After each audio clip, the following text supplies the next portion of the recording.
안녕하세요. 승리한상 가족 여러분, 고린도전서 1장 10절에서 17절까지의 말씀입니다. 고린도전서의 두 번째 강조로 교회의 분쟁에 대한 바울의 태도라는 제목의 말씀입니다. 승리한 삶을 말씀 중심, 예배 중심의 성경 전문 교사를 양성하기 위해서 만들어진 성경 공부 교재입니다. 승리한 삶이 2017년 10월 고린도전서 1장에서 10장까지의 말씀을 함께 묵상하고 있습니다. 승리한 삶은 발행이신 박유열 목사님의 구속사로 조망한 성경 연속 강해집, 이번 달 내용은 고린도전서 1권과 2권의 일부 내용으로 편집되어 있습니다.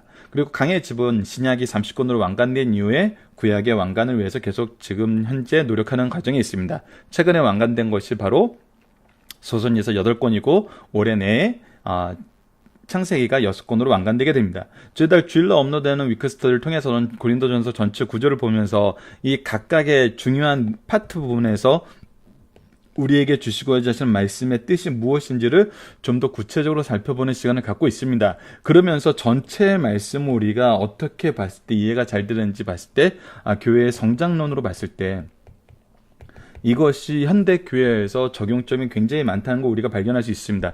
특히 어떤 부분에서 우리가 적용점을 찾을 수 있었냐면 바로 도시교회 성장론.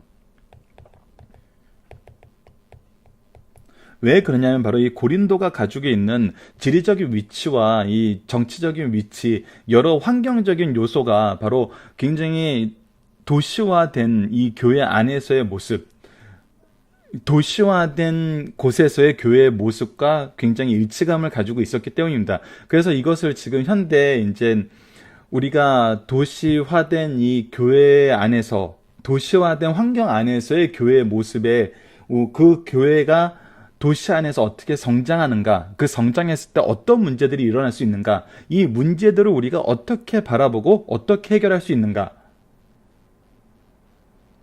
동시에 이거에 대한 잘못된 자세와 잘못된 해결 방안은 무엇인가, 이러한 것까지 우리가 확인할 수 있는 그런 공통점을 우리가 가지고 있음을 봤습니다. 그러면서도 동시에 우리가 창세기를 통해서 살펴봤던 이 언약신약이 예수 그리스도의 구원의 완성으로 인해서 우리가 어떻게 이것이 성취됨을 보고 이것이 우리 교회에 어떻게 적용되고 있는지를 고린도 교회를 통해서 확인해 볼 수 있는 시간을 가지게 된다는 것을 우리가 전제해 놓고 말씀을 보고 있습니다. 그래서 이 언약신약적인 관점에서 우리가 창세기에서 주셨던 이 언약을 통해서 이루고자 하시는 하나님의 이 일하심이, 하나님의 역사하심이 언약이 완성된 이후에 이 완성된 언약을 가지고 예수님의 이 명령에 의해서 복음을 전파하고 이 복음에 의해서 세워진 교회 안에서도 우리가 이 언약을 대하는 태도, 언약을 통해서 우리에게 하나님의 역사를 경험하게 하시고 이 역사 안에서 하나님의 준비하심과 동행하심과 하나님께서 결과를 이끄심을, 이 결과를 이끄심은 필연적으로 무엇으로 연결되냐면 이 말씀을 계승하게 함을, 이 은혜의 역사를 계승하게 함을, 즉 성도가, 교회가 계속 이 세상에서 확장되면서 하나님의 은혜가 계속 계승되는데 현재 우리의 삶을 사용하고 계심을 우리가 발견할 수 있다는 겁니다. 그래서 고린도 교회의 모습을 보면은 바로 이 성장론이라는 것은 필연적으로 우리가 이 하나님의 은혜를, 즉 이 언약을 어떻게 계승해야 되는지를 우리에게 정말 잘 보여주고 있다는 것입니다. 그래서 우리가 이것을 통해서 신앙생활의 균형은 무엇을 지켜야 되는지를 찾아볼 수 있어요. 특히 오늘 본문 말씀에서 교회의 분쟁에 대한 바울의 태도, 그러면서 이 분쟁의 원인에 대한 내용을 보면은 우리가 이 신앙생활을 한다는 것을 어제 우리가 나눴던 것처럼 정말 올바른 성장을 얘기하는 것인지 아니면 타락한 성장을 얘기하는 것인지, 타락한 성장에는 항상 무엇이 없는지, 이것이 성경적인 것인지, 성경적이지 않다면 우리가 올바른 성장을 위해서, 올바른 이 언약의 계승을 위해서는 무엇을 봐야 되는 것인지, 이 안에서 우리가 전체적인 말씀, 우리가 위크스트에서 봤던 것처럼 은혜와 은사는 어떤 관련이 있고 우리가 무엇에 포커스를 둬야 되는지, 이것을 우리가 봐야 된다는 것입니다. 자, 이것을 염두에 두면서 우리가 오늘 본문 말씀을 보도록 하겠습니다. 자, 형제들아, 내가 우리 주 예수 그리스도의 이름으로 너희를 권하노니 모두가 같은 말을 하고 너희 가운데 분쟁이 없이 같은 마음과 같은 뜻으로 온전히 합하라. 자, 보십시오. 오늘 본문 말씀의 처음 시작은 먼저 우리 주 예수 그리스도의 이름을 먼저 우리에게 언급합니다. 우리가 어제 말씀에서도 7절에서부터 9절까지의 말씀에서도 우리가 무엇하는 사람이고 7절부터 9절까지의 말씀이 아니라 1절부터 9절까지의 말씀이 우리가 이렇게 성도로서의 관계를 맺게 된 거, 우리가 이 교회 안에서 하나 되게 된 거, 이것은 하나님의 구속의 은혜였음을 우리가 분명히 사도 바울은 다시 얘기하고, 자신이 예수 그리스도의 부르심으로, 너희들이 예수 그리스도의 부르심으로 우리가 이렇게 교회 안에서 예수 그리스도를 가르침으로 하나가 됐다는 것을 가르쳐줘요. 그래서 이 모든 것을 하나님께서 구원을 계획하시고 성자 예수님께서 이것을 성취하시고 성령께서 이것을 우리에게 적용시켜 주시는 삼위일체 하나님의 이 구속사적인 역사 안에서 이루어지는 것을 보여주고 있어요. 그래서 우리가 무엇을 바라보는 삶을 살아야 돼요? 예수 그리스도의 오심을 바라보는 삶을, 예수 그리스도 안에서 동행하는 삶을, 예수 그리스도 안에서 온전케 되는 삶을 사는 것이 우리 삶의 목표라는 것을 보여줬어요. 그래서 우리가 좌로나 우로나 치우치지 않고 누구를 향해서 가는 삶이에요? 하나님을 향해서 가는 삶이에요. 그래서 우리가 세상에서 정치적인 구분으로 좌우에 어디에 속하느냐 이 얘기에 우리가 휩쓸릴 필요가 없어요. 우리는 하나님을 바라보면서 사는 삶이에요. 하나님의 길을 가는 사람이에요. 그렇기 때문에 하나님의 길과 일치된 것은 따르지만 좌든 우든 상관하지 않고 잘못된 것은 우리가 안 따르는 거예요. 그래서 우리의 판단의 기준이, 삶의 기준이 하나님의 말씀이라 그랬을 때 세상이 우리를 바로 이해해요. 우리가 하나님의 때 예수 그리스도의 이름으로 얘기하는 것이 없이 예수 그리스도의 이름은 속으로 감추고 때가 되면은 정치의 때가 되고 사회의 때가 되고 환경의 때가 오면은 나의 판단의 근거가 예수 그리스도의 이름으로 인한 것이 아니고 하나님께서 우리에게 제시하신 그것이 아니고 상황에 따라서 내 속에서 이것을 그냥 이럴 때는 이런 것이 좋네, 저럴 때는 저런 것이 좋네 하고 내 속에서 결정하다 보면은 이것이 무엇이 되냐면 우리의 결정에 의해서 오히려 예수 그리스도의 이름이 가리워지고 우리의 결정의 잘못된 판단으로 인해서 사람들이 하나님을 오히려 거부하게 되는 이런 상황을 우리가 겪게 된다는 거죠. 그래서 우리가 항상 무엇을 결정하든지 기승전결 누구의 이름으로 우리가 이런 결정을 하고 무슨 기준으로 이런 결정을 해야 된다는 걸 드러내야 되냐면 예수 그리스도의 이름으로 예수 그리스도의 뜻을 기준으로 우리가 이런 결정을 했다는 것을 드러냈을 때 사회가 우리를 오해하지 않아요. 사회가 우리를 비난하지 않아요. 왜? 우리는 예수 그리스도 앞에서 항상 일관된 모습을 보이고 있으니까. 이 얘기는 우리가 예수 그리스도의 이름으로 같은 말을 하고 같은 마음과 같은 뜻으로 하나 되는 모습이 교회 안에서만 보여지는 것이 아니라 어디서도 보여진다고요? 세상 속에서도 보여진다고요. 그래서 정말 쓸데없는 논쟁이나 쓸데없는 일에 교회라는 이 복수 명사로서 아니면 기독교인이라는 어떤 대표 명사로서 비난받는 일이 없어지게 돼요. 저는 가장 안타까운 것이 교회 리더 되신 분들이 아니면 학교에서 학생들을 가르치는 분들이 정말 신앙적으로 뛰어나고 영적으로 정말 너무나 놀라운 통찰력을 가지고 계시는데 정치적인 판단은 그분들이 틀릴 수 있거든요. 경제적인 판단은 틀릴 수 있거든요. 근데 예수 그리스도의 정신을 먼저 얘기하고 그 정신에 입각한 나의 결정은 이렇게 얘기하는 것이 아니라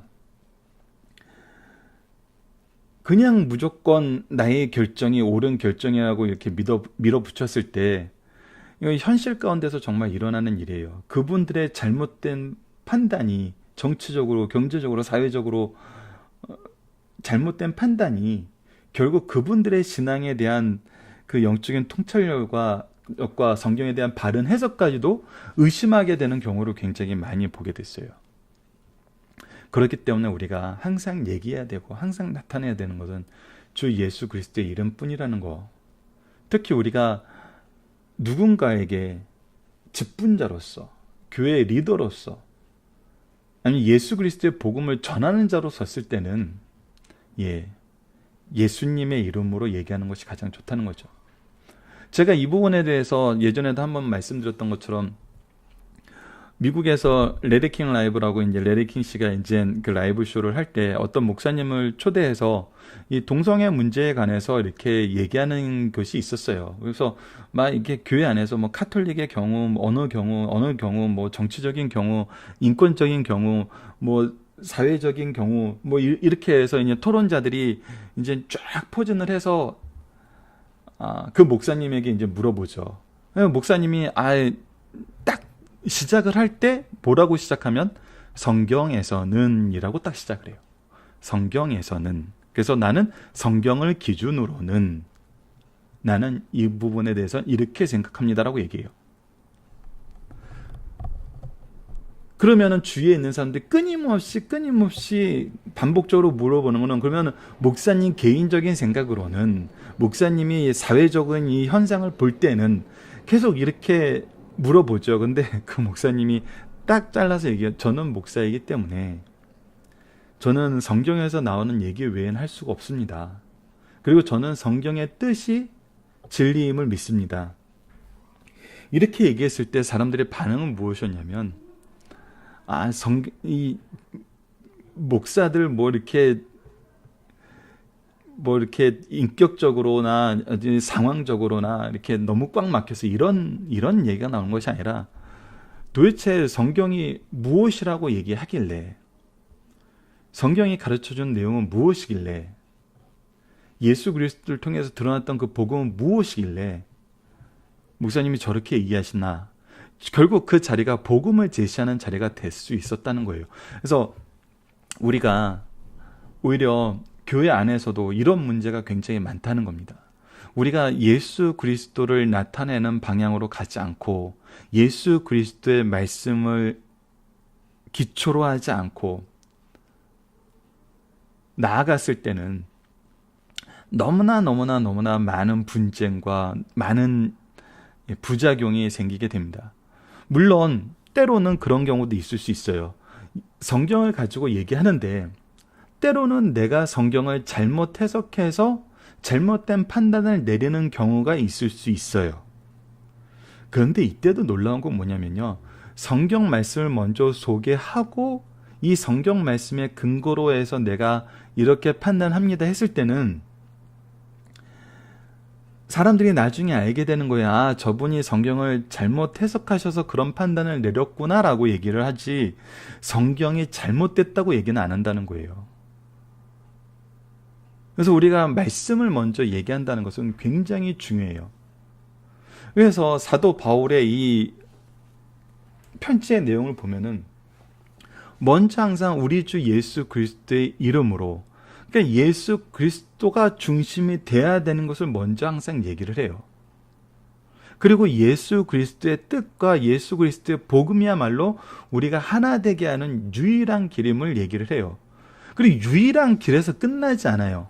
이거는 본질적으로 그리스도가 머리 대신 교회의 본질적인 모습이라는 걸 가르쳐줘요. 교회가 하나 될 수밖에 없는 그런 곳이라는 것이, 우리가 이미 예배소서에서도 말씀을 통해서 확인했던 것처럼 이 세상을 향한 하나님의 통치의 통로이고 예수 그리스도가 머리 대신 하나인 지체이기 때문에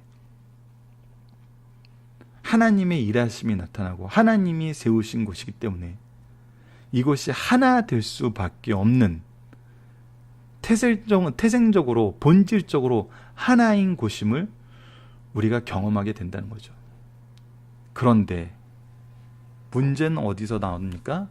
그렇지 못한 데서 나온다는 거예요. 자, 내 형제들아, 글로아의 지편에서 너희에 대한 말이 내게 들리니 곧 너희 가운데 분쟁이 있다는 것이라. 내가 이것을 말하거니와 너희 각자가 이르되 나는 바울에게, 나는 아볼로에게, 나는 게바에게, 나는 그리스도에게 속한 자라 한다는 것이니. 자, 이것을 보면은 우리가 이제 마지막에 그리스도에게 속한 자라 한 것은 맞은 게 아니라 맞는 거 아니야. 그런데 여기서 직접적으로 이 얘기를 거론한 이유는 뭐냐면, 나는 바울이 좋아, 나는 아볼로가 전, 나는 게바가 좋아. 게바는 베드로죠. 근데 이런 사람들에게, 야, 너희들 다 틀렸어, 우리는 다 그리스도에게 속한 거야 라면서 자기의 이것을 하나로 합하기 위한 그리스도를 소개하는 것이 아니라 이들보다 더 큰 당파를 만들기 위해서 그리스도에게 속한 자라 하는 이런 자들이 있다는 거예요. 그러니까 이것이 그리스도의 이름으로 같은 말을 하고 같은 마음과 같은 뜻으로 합하기 위한 그리스도에게 속한 자라고 얘기하는 것이 아니라, 이 분란의 속에서 자기 세력을 크게 만들기 위한 분열의 이름으로 그리스도의 이름을 사용하는 자들이 있다는 것이죠. 그래서 이들에게 얘기하는 거예요. 그리스도께서 어찌 나뉘었느냐? 바울이 너희를 위하여 십자가에 못 박혔느냐? 우리 구원의 이 구속사의 성취가 예수 외에 다른 이름으로 된 적이 있느냐?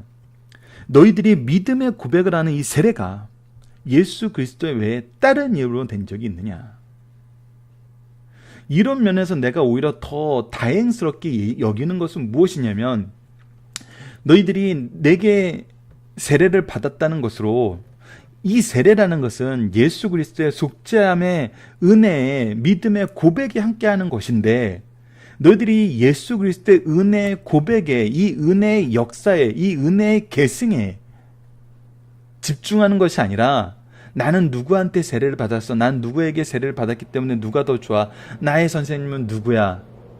그러니까 예수 그리스도를 버리고 지금 너희가 자랑하고 싶은 그 사람을 선택하는 것이 너희 가운데 만연한데, 그런 과정에서 나는 너무나도 당연스럽게 생각하는 것이 뭐냐면, 내가 세례를 베푼 자가 적다는 것이 나에게 오히려 위로가 된다는 거예요.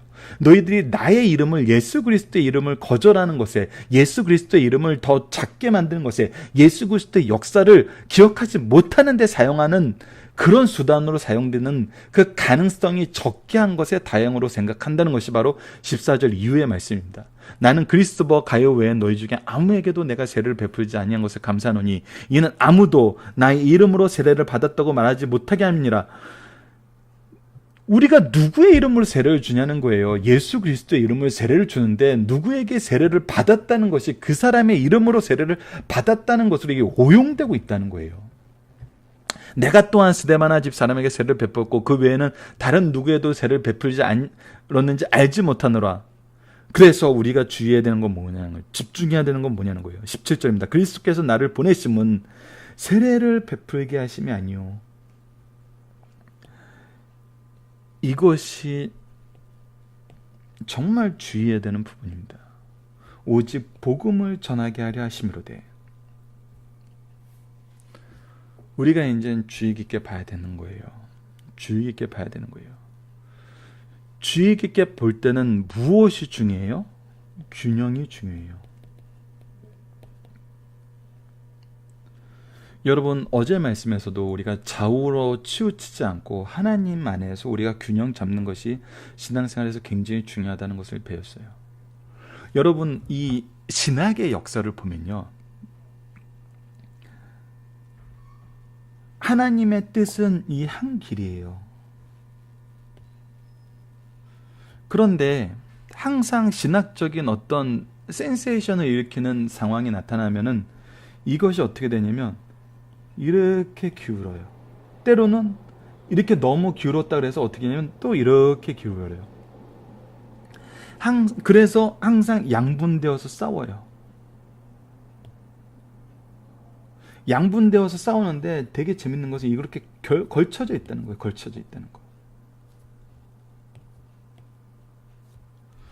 그래서 종교회를 통해서 신앙의 전통성을 확립할 때는 항상 무엇을 선언하냐면 바로 이 하나님의 뜻만 선언하는, 이 가운데 부분만 선언하는 것으로 이 문제가 해결되는 것이 많아요.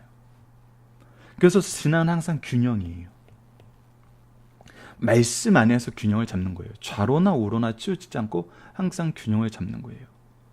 그래서 지금 현재 이 사람들이 집중하고 있고 그들이 당파를 만드는 건 무엇이에요?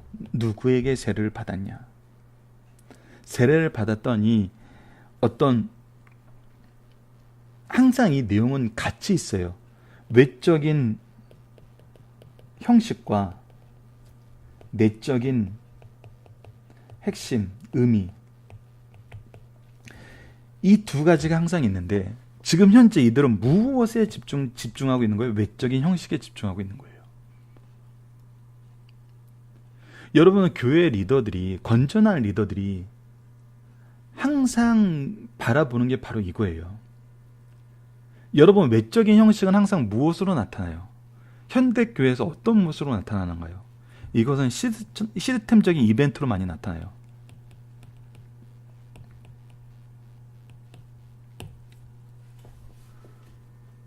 그래서 현대교회 리더들이 굉장히 공허함을 느낄 때가 언제냐면 시스템적인 이벤트로 교회가 성장을 해요. 근데 이 성장이 그냥 수평적인 성장인 거예요. 이곳에서 누구도 세로를 받을 필요가 없어요. 세례를 받은 사람들이 이렇게 수평 이동만 하는 거예요. 근데 이 수평을 이동하게 하는 핵심이 뭐였냐면 바로 이 시스템적인 이벤트였다는 거예요.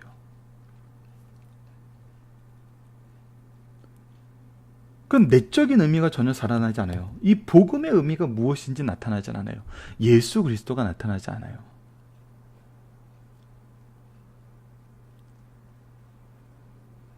그래서 사도 바울은 뭐라고 얘기하냐면 그가 그리스도를 나타나는데 어떻게 하냐면 말의 지혜로 하지 아니함은 그리스도의 십자가가 헛되지 않게 하려 함이니라. 이 당시 사람들이 외적인 형식을 무엇으로 봤냐면 말의 언변에 능한 거, 속된 말로 사람들한테 인기가 있는 거. 근데 그것이 중요한 것이 아니라 어떻게 해야지 사람들한테 인기가 있고 어떻게 해야지 우리 쪽 편을 많이 만드느냐에 집중하는 것이 아니라 오직 무엇에 집중하게 한다? 그리스도의 십자가가 헛되지 않게 한다. 그래서 이 복음의 핵심, 이 그리스도의 십자가. 그렇다고 우리가 이제 항상 중요하게 생각해야 되는 게 뭐라고요? 균형이라는 거예요. 그래서 이런 잘못된 행태가 많이 나타난다고 해서 우리가 그러면 이 세례 없애 이렇게 할 수 있나요? 아니라는 거예요. 이 세례 또한 예수님께서 명령하신 거예요. 그 우리 교회를 유지하는 굉장히 중요한 모습이에요. 중요한 전통이에요. 그렇기 때문에 우리가 신앙생활을 한다는 건 이 외적인 형식과 내적인 의미의 균형을 이루는 성경적인 방법이 무엇인지를 항상 봐야 된다는 거예요. 사도 바울이 근데 지금 현재 중요시 여기면서 우리에게 더 경각심을 가지라고 얘기하는 건 뭐예요? 외적인 형태, 말의 지혜로 인해서 그리스도의 십자가의 복음이 헛되지 않게 하는데 주의하라는 거예요. 너희들이 지금 누구를 보고 무엇을 위해서 일하고 있냐는 거예요. 예수 그리스도를 보고 예수 그리스도의 은혜를 전하기 위해서 있어야 되는데 예수 그리스도의 이름을 가리는데 혹여라도 내가 쓰인다면은 이것은 굉장히 정말 위험한 거란 거예요. 이것을 우리가 구분할 줄 알아야 된다는 거죠. 자, 본문 묵상을 보도록 하겠습니다. 사도 바울이 고린도 교회에 권면하고 있는 것은 무엇입니까? 예수 그리스도예요. 예수 그리스도가 나타나야 돼요. 예수 그리스도가 나타나지 않으면은 우리의 설교에서 우리의 가르침에서 우리는 정말 사라져야 돼요. 우리 자녀에게 우리가 드러나서 안 돼요. 우리를 있게 하신 하나님의 은혜가 드러나야 돼요. 이 부분에 대해서 우리가 창세기에서 얻게 된 교훈이 굉장히 중요한 교훈입니다. 여러분들, 아브라함은 아브라함을 통해서 성취하시고 아브라함을 통해서 역사하셨던 이 모든 하나님의 역사는 결국 누구를 위한 준비하심이었다고요? 예, 이삭을 위한 준비하심이었다고요. 아브라함과 이삭에게 했던 이 모든 하나님의 언약의 성취와 하나님의 일하심의 증거는 누구에게 증거가 되고 누구에게 계승되었어요? 바로 야곱에게 계승되었어요. 이 아브라함과 이삭과 야곱에게 나타났던 하나님의 은혜 언약의 성취와 이 언약의 모든 역사하심은 누구에게 계승되었어요? 바로 야곱의 12아들, 특히 요셉을 통해서 이것이 야곱의 12아들이 12민족을 이루는 대로 계승되었어요. 그렇기 때문에 나에게 받은 은사, 나에게 받은 주신 은혜는 결국은 나를 드러내는 거에서 끝나지 않아요. 나를 나타내는 거에서도 끝나지 않아요. 내가 이것을 누구에게 전해야 돼요? 바로 나의 후대에게 전해야 돼요. 나의 자녀와 나의 제자에게 전해야 돼요. 그럼 내가 전할 때 무엇이 드러나요? 우리 할아버지 아브라함이 나에게 주신 재물로 인해서 내가 이렇게 큰 부를 이루었어. 이렇게 지금 소개되고 있냐요? 아니잖아요. 나의 할아버지, 나의 손주인 아브라함의 하나님께서, 이삭의 아버지 이삭의 하나님께서, 결국은 하나님이에요. 하나님. 그러니까 우리가 얘기해야 되는 건 결국은 예수 그리스도라는 거예요. 예수 그리스도의 구속의 은혜라는 거예요. 예수 그리스도의 뜻이라는 거예요. 나는 이거에 대한 메신저예요. 메신저가 중요한 게 아니라 메시지가 중요한 거예요. 그런데 분쟁의 이유는 뭐예요? 메시지가 아니라 메신저의 포커스를 잡고 있고, 이들을 통해서 나타나는 어떤 외적인 행사에, 외적인 형식에 사람들이 더 의미를 두게 된다는 거예요. 여러분, 이 외적인 형식에 대해서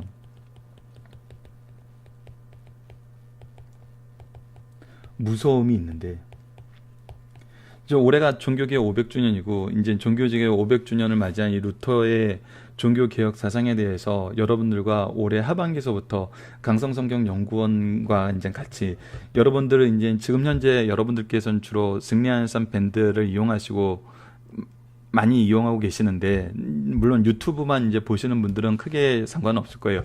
유튜브에서는 이제 승리한산 콘텐츠와 강성성경연구원 콘텐츠가 같이 올라갈 건데, 이제 올 하반기서부터는 계속 말씀드렸던 대로 11월 달부터는 이 매일매일 한 과목씩 여러분들께서 어떤 특정한 성경 공부를 할 수 있는, 연령이 이제 유치부부터 작년에 이르기까지 차츰차츰 이것을 하나씩 구축해 나가는 건데, 그 중에 하나 특강으로 준비하는 것이 이 종교개혁, 루터의 종교개혁 운동에 대해서도 저희들이 어떤 간단한 다큐 형식으로, 간단한 이렇게 강의 형식으로 여러분께 소개하는 시간을 가지려고 그래요.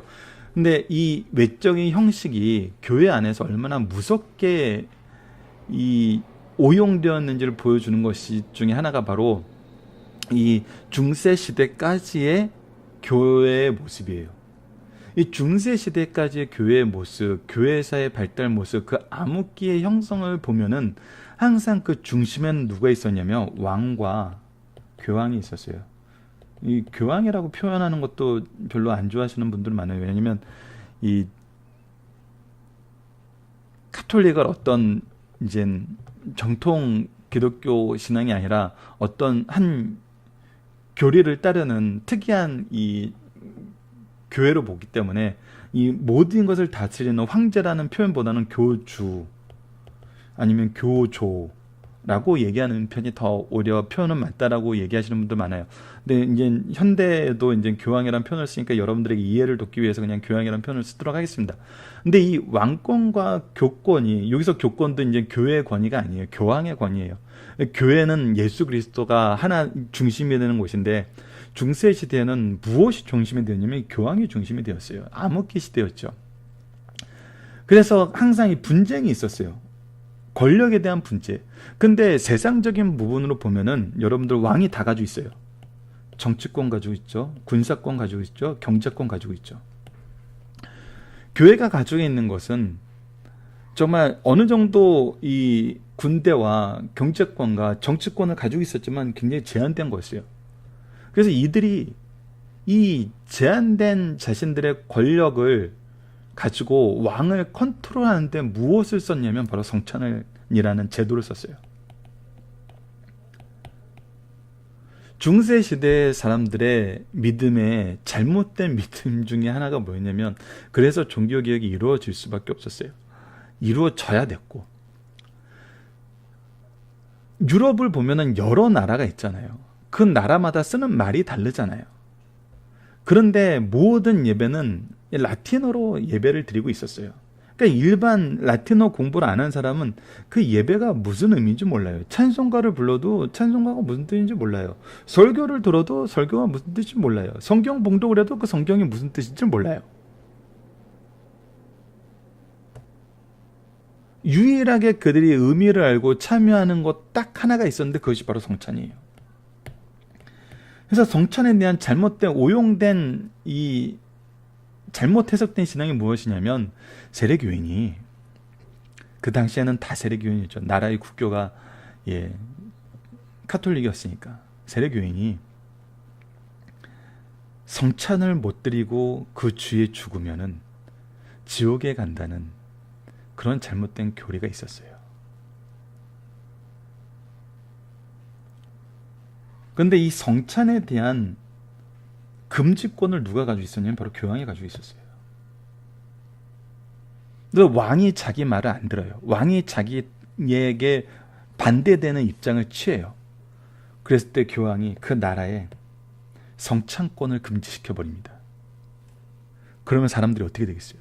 이번 주에 죽게 되는 사람은 천국에 못 가는데 사람들이 불안에 쌓이고 공포에 쌓이는 거예요. 그런데 이 성찬권이 금지된 이유가 뭐예요? 왕이 교황한테 밉보였다는 거예요. 잘못됐다는 거예요. 그 사람들의 원성은 누구에게 가냐면 바로 왕에게 가요. 그래서 이 수찬권을 정지시키는 것을 교황이 자기의 권력을 수호하고 권력을 쌓아나가는 방법으로 오용된 경우가 있어요. 이것이 참 어떤 형식이 잘못 전해졌을 때 나타나는 정말 굉장히, 이거는 정말 우리가 창세기에서 확인했던 것처럼 야곱의 아들들이 자기 누이의 복수를 하기 위해서 하나님의 언약의 증거였던 이 할례를 이용해서 한 족속을 몰살시켰던 이런 것과 비슷한 거거든요. 이런 죄악이 만연했어요. 그렇기 때문에 우리가 이 부분에 대해서는 앞에서 얘기했다시피 굉장히 균형이 중요합니다. 여러분들, 이런 부분에 대해서는 우리가 항상 경각심을 가지고 있어야 돼요. 우리가 고린도전서를 볼 때도 우리가 핵심은 무엇이었냐면 바로 핵심이 무엇인지 찾는 거를 하고 있었는데 이미 드러났는데 이것을 이제 우리가 구체화해야 되는 과정은 남아 있어요. 예수 그리스도가 우리가 중심이 되지 않으면은 전부 분열로 나가게 돼요. 우리에게 주신 각자의 은사가 예수 그리스도의 이름으로, 예수 그리스도의 복음으로, 예수 그리스도의 은혜를 계승하는 걸로 하나가 되지 않으면 분쟁이 일어나요. 방법론적인 거에서 항상 무엇을 봐야 된다고요? 연약한 사람을 봐야 된다고요. 그런데 이 형식적인 면에 사람들이 빠져 있던 거죠. 이런 분쟁이 의미가 없는 이유는 무엇입니까? 바로 이 사람들이 구원을 이룬 게 아니라는 거죠. 오직 예수 그리스도께서 구원을 이루셨고 예수 그리스도를 믿는 믿음만이 우리에게 이 은혜가 이루는 확신을 주는 거거든요. 그래서 사도 바울이 주의했던 부분은 무엇입니까? 자기가 이 일을 했다고 자기가 없는 데서 이 일을 자랑하는 일이 굉장히 적음을 오히려 안심했었고 집중했던 것은 무엇이냐면 바로 예수 그리스도의 십자가라는 거예요. 오직 복음에 집중하게 했다는 거예요. 이 부분의 균형이 우리에게 굉장히 중요하다는 겁니다. 자, 중심사선을 보도록 하겠습니다. 고린도 교회는 어느 교회 성도들보다 각양의 은사를 가장 많이 받은 교회였다. 특별히 성도의 개개인도 언변과 지식을 풍족히 받고 견고한 믿음으로 하나님의 자녀의 특권을 소유한 자들이었다. 그러나 그들은 범죄한 도시에서 늘 죄악을 보면서 살았다. 그들은 과거에 그런 죄악 가운데 살았던 경험이 있었기에 죄를 무서워하거나 가증히 여기지 않았어요. 이것 또한 굉장히 중요한 겁니다. 우리가 죄악이 만연한 환경에서 살면은 그 죄악을 쉽게 접하게 되는 경우가 많아요. 그래서 어렸을 때일수록 우리가 말씀이 있는 환경에서 말씀 속에서 사는 게 굉장히 중요해요. 그래서 어린아이일수록 이 주일 성소와 교회가 있는 이 신앙적인 문화권 안에서 자라게 하는 것이 굉장히 중요합니다. 근데 그렇지 못했던 그런 문화가 이제 이미 죄악된 문화가 많았던 죄송합니다. 고린도 교회는 그 결과 죄가 교회까지 스며들어 교회에서도 죄를 쉽게 볼 수 있게 되었다. 그 이유는 무엇인가?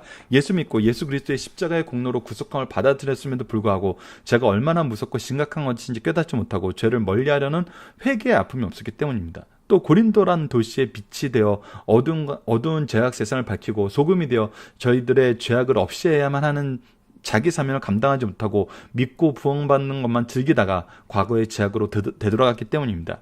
이것은 결국 무엇을 못 본 것이냐면 우리에게 주신 은혜가 왜 주셨냐는 것을 깨닫지 못했다는 거예요. 우리가 창세기에서 계속 봤기 때문에 우리는 정확하게 얘기할 수 있잖아요. 이것은 하나님께서 계승하시기 위해서 주신 거예요. 이 은혜는 계속 확장되는 거예요. 이것이거든요. 너 먹고 너 잘 살고 너 지금 현재 네가 그동안 맛보지 못했던 새로운 즐거움을 주는 것이다. 이거에서 끝나는 것이 아니에요. 이것을 계승하게 하시는 것이다라는 거예요.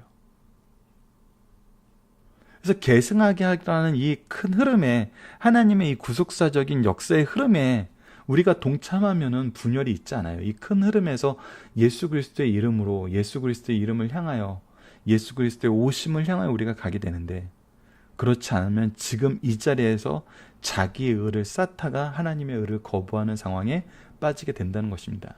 이때 바울이 그 형편을 전해 듣고 현재 발생한 문제들을 하나하나 열거하면서 책망하여 해결할 책을 제시하는 말씀이 바로 고린도전서 1장에서 1장 10절 이후의 말씀입니다. 고린도 교회가 당면한 많은 문제들 가운데 바울이 제일 먼저 분쟁에 대하여 하나님의 지혜로 가르치려 합니다. 분쟁에 대한 바울의 가르침은 다른 것 같습니다. 그래서 바울의 분쟁의 양상이 우리가 오늘 살펴봤던 것이고 분쟁의 이유에 대해서 메시지에 대한 오해로 인한 분쟁과 사역제에 대한 오해로 인한 분쟁, 이 부분이 참 우리 교회에서 항상 나타나는 것이고 때로는 사역자들이 지금 여기선 사역자에 대한 오해로 일어나는 문제인데 사역자들이 오히려 이런 오해를 이끄는 방식으로 일을 하는 경우도 있음을 우리가 현대에서는 확인할 수 있어요. 이거는 더 심각한 거죠. 그리고 이 분쟁에 대한 치료의 말씀이 이어집니다. 그래서 이 부분까지 우리가 계속적으로 확인하는 시간을 갖도록 하겠습니다. 중심사를 봅시다. 첫째, 분쟁에 대한 바울의 책망은 사랑의 채찍이다. 교회 안에서 분쟁이 있을 수 없다. 바울은 그 분쟁의 선동꾼들과 그 선동에 가담하는 사람들에게 책망하듯 고린도 교회 사람들아, 어리석다 갈라디아 사람들아 라고 부르지 않고 형제들아 라고 얘기하면서 내 형제들아 라고 사랑으로 부르요. 이는 사랑의 채찍이요 채찍의 돌을 완화시키며 지금 각기 달리 분열된 자들도 서로 사랑할 형제임을 상기시키고 있어요. 이것이 참 교회 리더의 영적인 지혜인 것 같아요. 이것이 여러분들 정말 완벽하게 잘못된 것이고 완벽하게 우리가 교회 내에서 제거해야 될 부분이라면은 어떻게 해요? 우리가 질서 안에서 바른 권증을 통해서 그것을 해결할 수 있어요. 근데 지금 이 문제는 서로가 다 이렇게 분열되어 있는 거예요. 이 분열된 문제는 해결 방안은 너 이거 잘못했어, 너 이거 잘못했어, 너 이거 잘못했어, 너 이거 잘못했어, 너는 이거 잘못했어 이렇게 해서 다 잘못했어 라고 얘기할 수밖에 없는 환경이거든요. 근데 그걸로는 결국은 무엇이 남냐면 너희는 이걸 잘못한 놈들이야, 너희는 이걸 잘못한 놈들이야, 너희는 이걸 잘못한 놈들이야, 서로를 또 비난의 근거로 삼게 되는 경우가 많아요. 그래서 사도 바울이 지금 끊임없이 무엇을 얘기하고 있냐면 분열된 원인과 그 분열들을 하나로 합칠 수 있는 그 내용과 길이 무엇임을 보게 해요. 그러니까 스스로가 그것을 버릴 수 있게 하고 스스로가 그것에서 빠져나올 수 있도록 위로하고 권면하고 성장시키는 말씀으로 기록된 것이 또 이 고린도전서의 특징이거든요. 이것은 어떻게 보면은 한 사람이 회개에 이르게 하는 정말 굉장히 놀라운 사랑의 방법을 우리에게 가르쳐주는 것과도 같아요. 자, 그런 관점에서 우리가 계속 앞으로 말씀을 보도록 하겠습니다. 두 번째, 신앙의 지도자는 존경할 수 있어야 하고 존경해야 된다는 겁니다. 교회 안에서 지도자를 따르며 신앙의 좋은 점을 본다는 것은 잘하는 일이에요. 그러나 그것이 분파나 분쟁으로 가면 안 돼요. 교회에서 성도들은 계파를 만들지 말고 온전히 연합해야 됩니다. 이 일을 할 수 있는 유일한 방법은 뭐예요? 예수 그리스도의 뜻을 보는 거예요. 그래서 먼저 예수 그리스도의 뜻을 가르쳐야 돼요. 교회에서 작은 봉사를 하나 시작하더라도 말씀에 근거한, 그리고 스스로의 소명에 근거한, 즉 자원에 근거한, 그래서 이 일이 있기까지 끊임없이 놓지 않고 예수 그리스도의 복음을 전하고 본을 모이는 것이 정말 리더의 가장 중요한 부분이죠. 그래서 많은 목사님들이 이렇게 얘기합니다.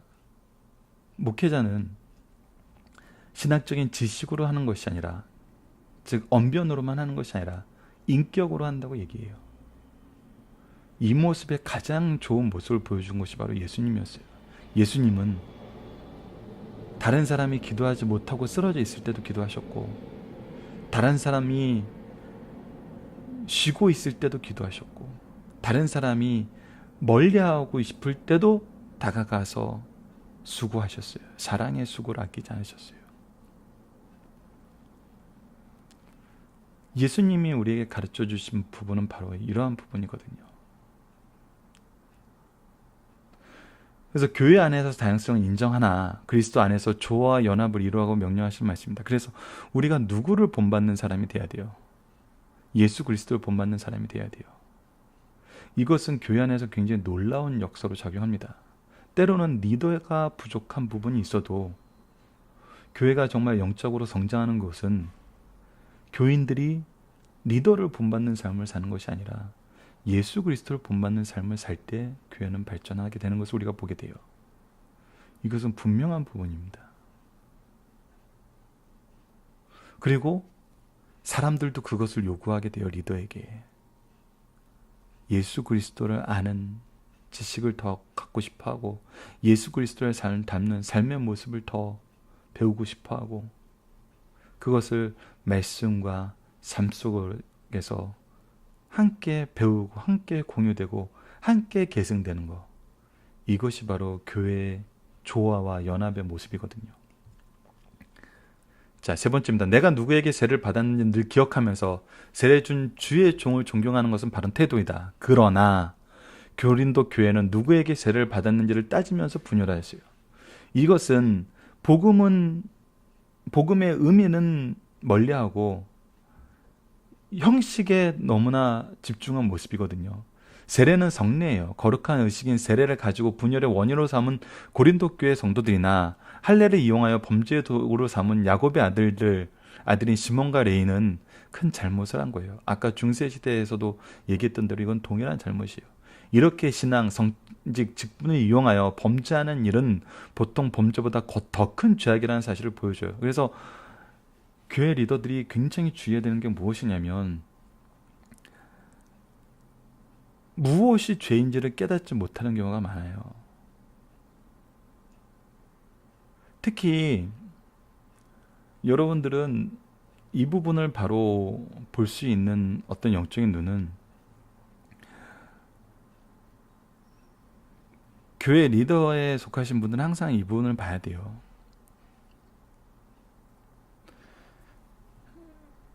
한국교회 장로교회는 특히, 장로교회뿐만 아니라 한국교회는 대부분이 목회자가 중심인 것이 사실입니다. 그러면서 당회로 대표되는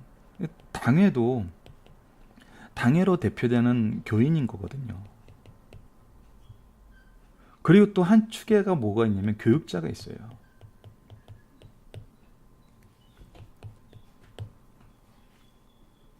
이 이 세 축이 교회 봉사의 가장 큰 축이거든요. 교회의 하나됨이 이 세 군데의 화합으로 나타나는 것이 많아요.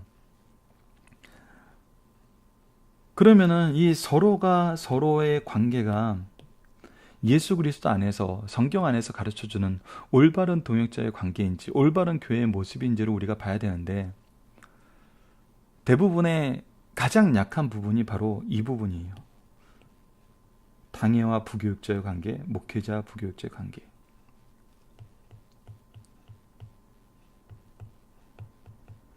제가 교회 조직을 얘기하고 교회 안에서의 정말 성경적인 어떤 의미와 인격적인 의미에서 이 부교육자들이 성경적으로든 사회적으로든 인격적으로든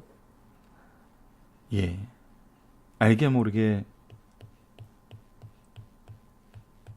가장 상처받고 가장 탄압받는 그런 대상이 됐다는 것이 많은 분들의 증언을 통해서 나와요. 그래서 여러분들이 교회 리더라면은 교회의 올바른 질서를 회복하고 이 교회 하나됨을 바로 보는 분들이라면은 이 관계가 잘 되들 수 있도록 목회자와 부교육자의 관계, 교인과 부교육자의 관계, 특히 장로님들과 부교육자의 관계가 굉장히 잘 이루어져야 됨을 여러분들이 기억하셔야 됩니다. 그리고 이것이 어떤 것이 성경적인 모습인지도 찾으시는, 특히 이 고린도전서 말씀을 통해서 이것을 잘 확립해 나가시면서 이 부분도 여러분들께서 잘 보시고 이것이 얼마나 중요한지는 여러분들이 아마 교회에서 앞장서서 일하시는 분들이라면, 특히 승리하는 삶 가족전처럼 성경 전문 리더로서 수고하시는 분들이라면 아마 잘 보실 수 있을 거예요. 그러면은 이 부분에 여러분들이 역할이 무엇이고 이 부분이 성경적인 바른 기준과 바른 해결책이 무엇인지도 우리가 고린도전서를 통해서 한번 같이 확인하는 그런 시간을 가졌으면 합니다. 좀 길었는데 살펴보기 정답 여러분들 카페를 통해서 확인해 주시고 적용하기로 보도록 하겠습니다. 본문에서 보게 되는 분쟁의 내용을 통해 우리가 교회에서 일할 때 주의해야 되는 것은 무엇입니까? 아까도 충분히 말씀드렸다시피 형식에만 치우치면 안 돼요. 본질의 의미를 이해하셔야 돼요. 그렇다고 형식을 무시해야 돼서는 안 돼요. 이건 형식은 우리에게 질서를 줘요. 이거 굉장히 중요한 내용이에요. 올바른 형식이 사라지면 복음의 은혜가 질서를 잃고 또 분쟁을 일으켜요. 그 부분은 이제 고린도전서 후반부에서 우리가 다음 달에 보게 됩니다. 그렇기 때문에 이 질서를 아는 것이 굉장히 중요해요. 근데 여러분 놀라운 것은 뭐냐면 질서도 복음의 의미도 무엇을 통해 알게 돼요? 말씀을 통해서 알게 돼요. 즉 성경을 통해서 알게 된다는 거예요. 그래서 말씀 중심이 너무나 중요한 겁니다. 이 부분을 여러분들께서 잊지 말아주시길 바랍니다. 말씀을 기초로 기도하기를 통해서 마치겠습니다. 하나님, 우리가 복음의 일꾼으로 세움을 받았을 때 이 모든 것이 신앙 안에서 질서 있게 자리 잡게 하여 주소서. 그래야 우리가 분열하는 것이 아니라 오직 예수 그리스도의 이름으로 예수 그리스도의 사역으로 하나 되게 하여 주소서. 우리가 각자를 주장하거나 서로를 바라보는 곳을 바라보게 하기 위하여 주장하기보다는 예수 그리스도를 볼 수 있도록 봉사하는 일꾼이 되게 하여 주소서. 예수님 이름으로 기도드립니다. 아멘.